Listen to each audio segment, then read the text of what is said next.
हमारे सभी मित्रों को मेरा सादर नमस्कार। मित्रों, हमारा आज का यह वीडियो उन बच्चों के लिए है जो सीटेट पेपर की तैयारी कर रहे हैं और जिन्होंने हिंदी को भाषा 2 के रूप में लिया है, हिंदी को लैंग्वेज 2 के रूप में लिया है।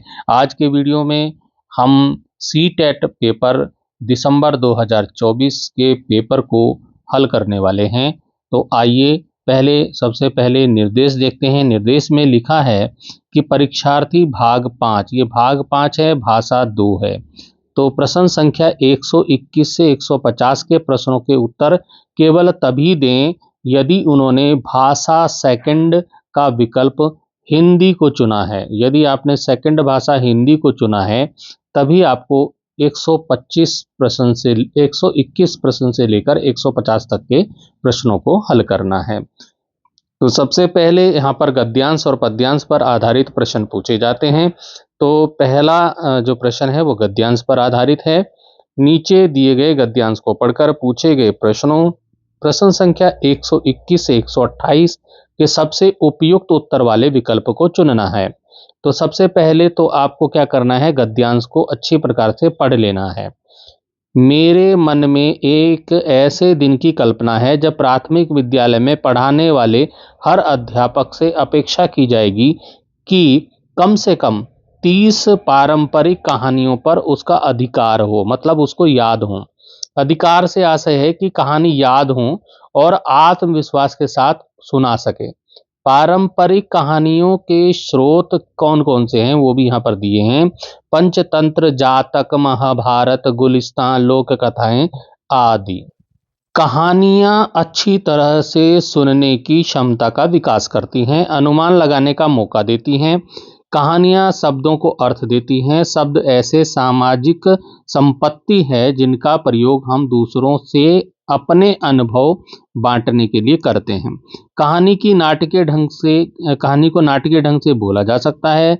इशारों, मुद्राओं का प्रयोग करके उसमें किया जा सकता है। कहानी के प्रत्येक पात्र को अभिनीत भी किया जा सकता है। तो मित्रों, अब इस गद्यांश को हमने पढ़ा, तो गद्यांश पर आधारित प्रश्नों के उत्तर आपको देने हैं। प्रश्न संख्या 121 है, प्राथमिक विद्यालय के अध्यापक में किस तरह की अपेक्षा की जा सकती है।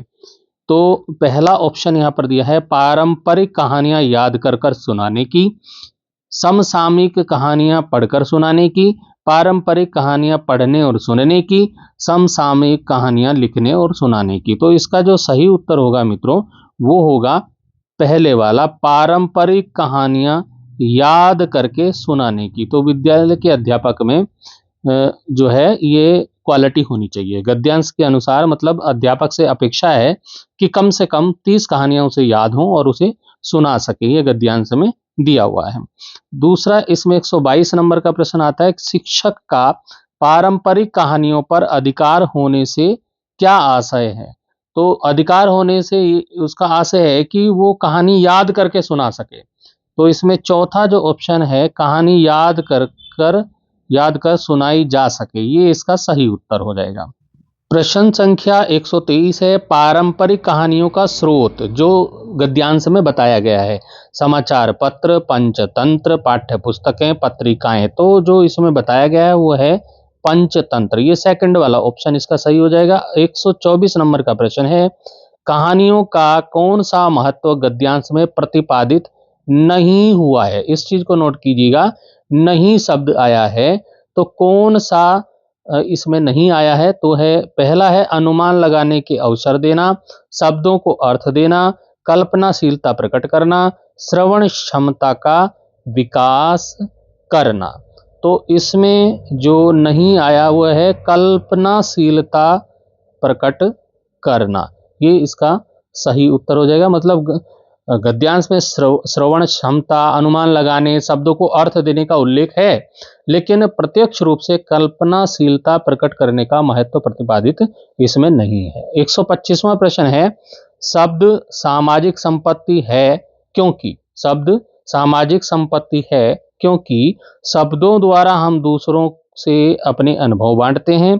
हम दूसरों से तरह तरह के शब्द सुनकर सीखते हैं। शब्दकोश से पढ़कर सीखे जाते हैं।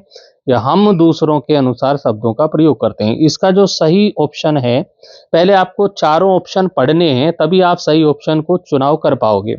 तो इसका पहला ऑप्शन सही है, शब्दों द्वारा हम दूसरों से अपने अनुभवों को बांटते हैं, ये वाला इसका उत्तर हो जाएगा।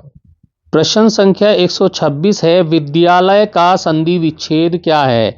विद्यालय, विद्यालय, विद्यालय, विद्यालय। तो इसका जो सही उत्तर है वो तीसरे वाला ऑप्शन सही है, विद्याधन आलय।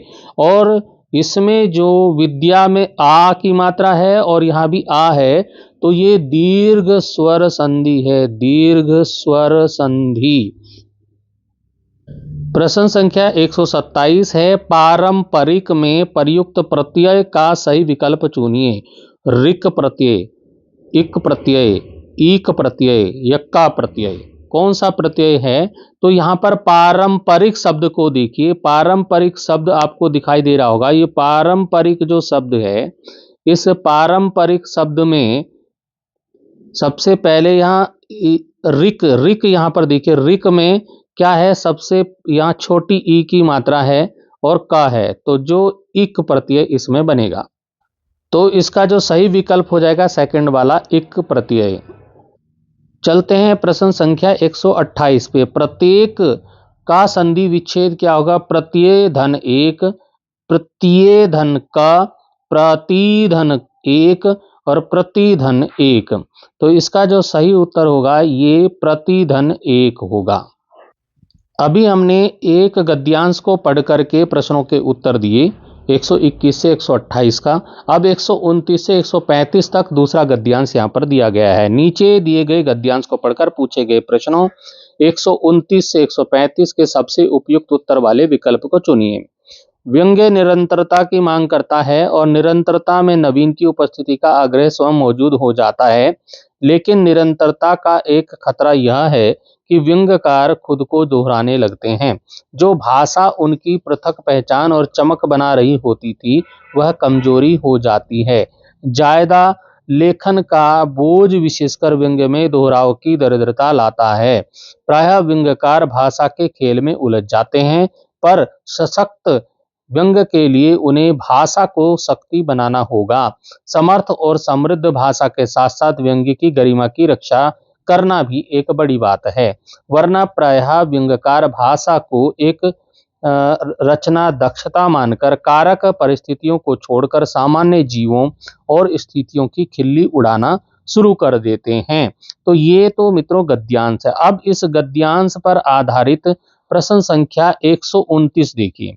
प्रश्न है, व्यंग्य निरंतरता की मांग करता है का आशय है लेखन सतत रूप से चलते रहना चाहिए, आगामी रचना में पूर्व में लिखे गए का उल्लेख होना चाहिए, प्रत्येक रचना में नवीनता का पुट होना चाहिए, हर रचनाकार को अपनी रचना में व्यंग्य का समावेश करना चाहिए। तो मित्रों इसका जो सही उत्तर वो होगा, प्रत्येक रचना में नवीनता का पुट होना चाहिए।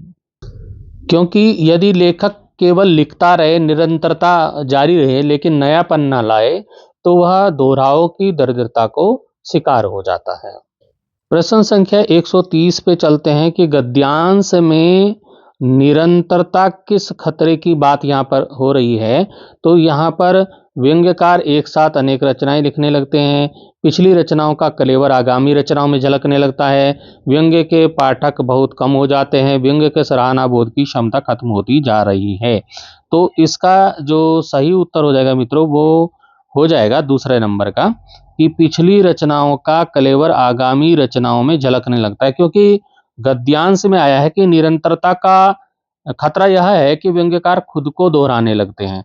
तो ये इस सेकंड वाला इसका सही उत्तर हो जाएगा। अब चलते हैं प्रश्न संख्या 131 पर। तो इसका है, आधिकारिक रचनाएं लिखने का क्या परिणाम होता है? तो विषय वस्तु में नवीनता का अभाव दिखाई देता है, रचनाकार की ख्याति दूर दूर तक फैलती है, पाठकों को अनेक रचनाएं एक साथ पढ़ने को मिलती हैं, प्रकाशक के लिए चयन करना कठिन हो जाता है। तो इसका जो सही उत्तर है वो है विषय वस्तु में नवीनता का अभाव दिखाई देता है, यानी कि पहले वाला ऑप्शन इसका सही होगा। ठीक है। अब आता है 132वां प्रश्न। 132वां प्रश्न है कि सशक्त व्यंग्य के लिए सबसे आवश्यक तत्व क्या है? विषय वस्तु में दोहराव, समर्थ व समृद्ध भाषा, अधिक से अधिक लिखना, व्यंग्यकार की व्यक्तिगत पहचान। तो इसका जो सही उत्तर हो जाएगा वो हो जाएगा समर्थ और समृद्ध भाषा, क्योंकि सशक्त व्यंग्य के लिए भाषा को शक्ति बनाना अनिवार्य यहाँ पर बताया गया है। अब आता है प्रश्न संख्या 133। 133 में क्या है? खिल्ली उड़ाना का भाव है। खिल्ली उड़ाना का भाव क्या होता है? खिलखिलाकर हंसना, गौरव गान करना, हास परिहास करना या उपहास करना। तो ये सही उत्तर होगा उपहास करना। खिल्ली उड़ाना मतलब मजाक उड़ाना या उपहास करना, तो मजाक या उपहास। अब आता है 134 नंबर का प्रश्न। पृथक पृथक पहचान गद्यांश के संदर्भ में रेखांकित शब्द के स्थान पर कौन सा शब्द उपयुक्त होगा? जो पृथक शब्द है इसके के स्थान पर कौन सा शब्द होगा? महान होगा, मजबूत होगा, विशिष्ट होगा या समृद्ध होगा? तो यहाँ पर पृथक पहचान से मतलब विशिष्ट पहचान, तो तीसरा नंबर इसका सही हो जाएगा कि पृथक पहचान से तात्पर्य लेखक की अपनी एक विशिष्ट या अलग पहचान से है। प्रश्न संख्या 135 है कि चमक में कौन सा प्रत्यय लगाकर सार्थक शब्द बन सकता है? चमक, चमक में ईला लगाएं या ईया लगाएं, आरी लगाएं या एरा लगाएं। मान लो चमक में ईला लगाएंगे तो चमकीला बन जाएगा, ईया लगाएंगे चमकीया बन जाएगा, और आरी लगाएं चमकारी बन जाएगा, एरा लगाएं चमकेरा बन जाएगा। तो क्या हो जाएगा? आपको क्या सही रहेगा? तो मेरे हिसाब से ईला, ये वाला उत्तर सही होगा।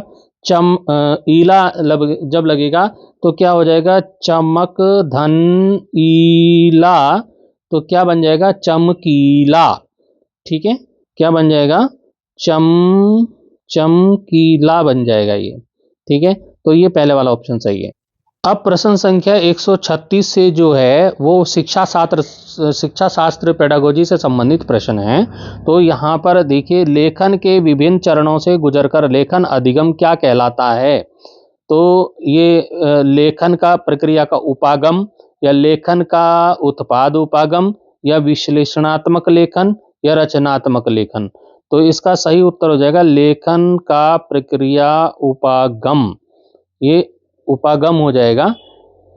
मतलब विभिन्न चरणों जैसे योजना बनाकर, प्रारूप तैयार करना, संशोधन से गुजरना प्रोसेस अप्रोच कहलाता है, और यहाँ पर लेखन का प्रक्रिया उपागम, ये इसका सही होगा। अब चलते हैं प्रश्न संख्या 137 यानी कि 137वां जो प्रश्न है वो है कि शिक्षार्थी के संप्रेषण कौशलों का आकलन करने के लिए सर्वाधिक रूप से उपयुक्त आकलन गतिविधि कौन सी होगी? चित्र पुस्तक से किसी दृश्य का वर्णन करना, रोल प्ले में किसी भूमिका का निर्वाह करना, किसी श्रव्य सामग्री का श्रवण और मौखिक रूप से इस पर प्रतिक्रिया देना, किसी दी गई स्थिति में वक्तव्य लेखन। तो इसका जो सही उत्तर लग रहा है मेरे को वो दूसरे वाला, रोल प्ले में किसी भूमिका का निर्वाह करना। ठीक है, क्योंकि संप्रेषण कौशल के आकलन के लिए रोल प्ले सबसे सक्रिय और व्यवहारिक गतिविधि है। अब आते हैं 138वां प्रश्न। चॉम्स्की के अनुसार मनुष्य के पास भाषा विकास हेतु है, क्या है? अधिगम सेट, जैविकीय व्यवस्था, बोधात्मक सेट या टेलीग्राफिक तत्परता। तो इसका जो सही उत्तर हो जाएगा वो हो जाएगा जैविकीय व्यवस्था, ये सेकंड वाला। कि चॉम्स्की के अनुसार बच्चों में भाषा सीखने की क्षमता जन्मजात बायोलॉजिकल होती है, इसलिए जैविकीय व्यवस्था इसका उत्तर हो जाएगा। प्रश्न संख्या 139 है, विद्यालय शिक्षा की शुरुआती अवस्था में बहुभाषिक उपागम का प्रयोग करने से किसके नकारात्मक परिणामों का सामना करने में सहायता मिल सकती है? विद्यालय से ड्रॉप आउट, अधिगम अशक्तता, किसी की स्वयं की भाषा की क्षति या कमजोर संप्रेषण कौशल। तो इसका सही उत्तर हो जाएगा किसी की स्वयं की भाषा की क्षति। तो बहुभाषिक उपागम मातृभाषा के सम्मान को बढ़ावा देकर भाषाई क्षति को रोकता है। अब आता है प्रश्न संख्या 140। कक्षा में नया पाठ शुरू करने से पहले आप अपने शिक्षार्थियों को किसी मजेदार ऊर्जादायक गतिविधि में संलग्न करते हैं। आप ऐसा किस लिए करते हैं? शिक्षार्थियों को कक्षा के लिए प्रोत्साहित व तैयार करने के लिए, अपने कार्यभार को कम करने के लिए, पाठ शुरू करने से पहले कक्षा में अनुशासन बनाए रखने के लिए, या शिक्षार्थियों का ध्यान दूसरी ओर करने के लिए। तो पहला ही ऑप्शन इसका सही हो जाएगा, शिक्षार्थियों को कक्षा के लिए प्रोत्साहित व तैयार करने के लिए। प्रश्न संख्या 141 है, रचनावाद एक अधिगम सिद्धांत के रूप में किसमें विश्वास करता है? अधिगम व्यक्तिक विशेषता है, सभी शिक्षार्थी भाषा नहीं सीख सकते हैं, अधिगम पूरी तरह से एक मनोवैज्ञानिक धारणा है, अधिगम सामाजिक रूप से होता है। तो यही चौथे वाला नंबर इसका सही है कि अधिगम जो है वो सामाजिक रूप से होता है। अगला प्रश्न है 142, कई बार कुछ लोग एक ही वाक्य में विभिन्न भाषाओं का प्रयोग करते हैं, यह किसका उदाहरण है? एक ही वाक्य में विभिन्न भाषाओं का जब प्रयोग किया जाता है तो उसे कोड मिक्सिंग कहते हैं, कोड मिश्रण। ये सेकंड वाला ऑप्शन इसका सही होगा, कोड मिक्सिंग।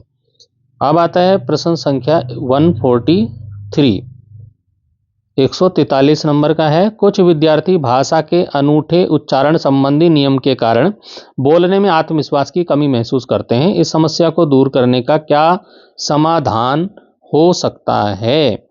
तो बच्चों को कक्षा में पढ़ने के लिए प्रोत्साहित करना, काउंसलर की मदद से विशेष वॉक थेरेपी करवाना, या ऐसी खेल आधारित गतिविधियों का क्रियान्वयन करना जिससे कक्षा में मौखिक अंतक्रिया को अवसर मिले, या विद्यार्थियों की गलती को तुरंत ठीक करना। तो इसका जो तीसरे वाला ऑप्शन है वो सही होगा, ऐसी खेल आधारित गतिविधियों का क्रियान्वयन करना जिनसे कक्षा में मौखिक अंतक्रिया को अवसर मिल सके। तो इससे क्या होगा? इससे बच्चों का संकोच दूर होगा और उनका आत्मविश्वास बढ़ेगा।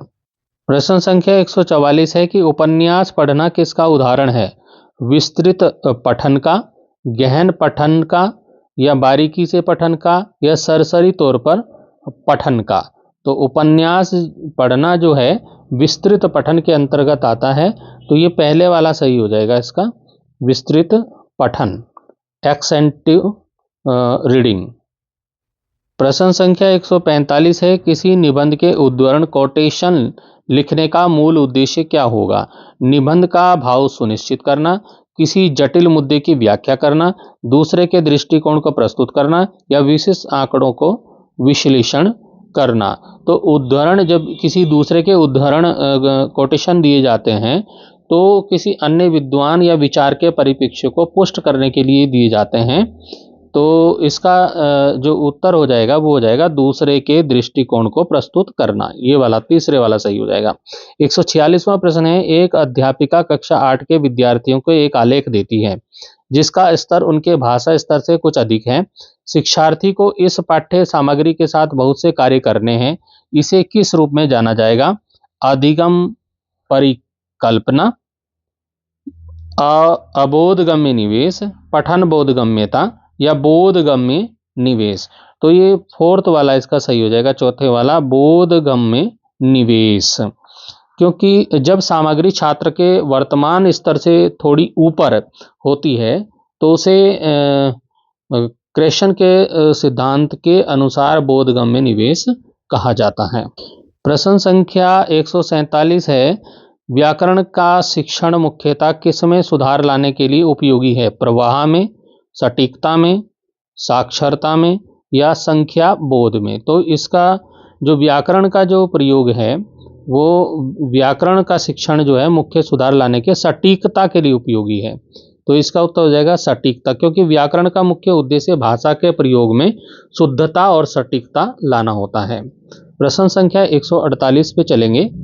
हमारा प्रश्न है कि व्याकरण शिक्षण का उद्देश्य विद्यार्थियों को संप्रेषण करने में समर्थ बनाना है।